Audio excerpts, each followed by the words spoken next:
Subay gihapon sa pagpangandam sa vaccination plan na kontra COVID-19 sa Mandaue City, mga barangay officials gipatawag sa syudad aron mapahibaw ang ilang mga responsibilidad o mga tahas. Dugang detalye adunay live report si Nico Serino. Nico.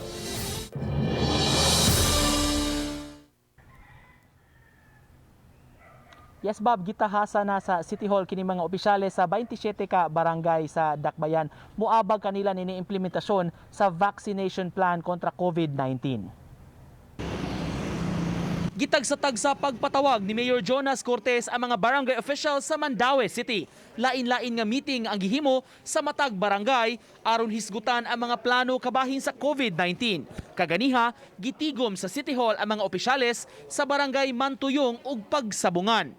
Nanawagan ang mayor og tabang sa mga barangay officials aron mahanay ang vaccination plan sa syudad.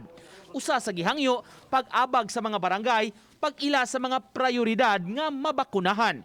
Matud sa mga opisyales, may inisyal na silang talaan alang niini. Sa among DRR sa barangay, sa mando sa tong mayor, mo-compose sad gyud mi og team regarding sa pag-handle sa vaccine kay ka gamay ra tag budget aning vaccine kinahanglan nato gyud i-handle effectively. Nag-andam yung mga dito sa daan nga pila to ka senior citizen priorities katong mga medical frontliners, economic frontliners mo day atong priority nato nga pabakunahan.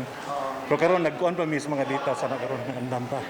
Pasabot sa mayor, importante ang pagtambayayong aron mahapsay ang plano batok sa COVID-19. Kini ang rason nganong mitudlo siya sa ABC President aron mangu sa Local Vaccine Board.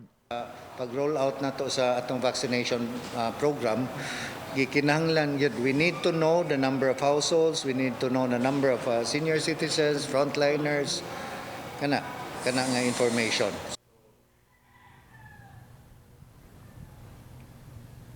Sa pagkakaroon, Bob, nagsugod na ang Dakbayan sa Mandaue sa pre-registration nining mga health workers nga una unyang maka-avail kung maabot na ang vaccine sa Dakbayan.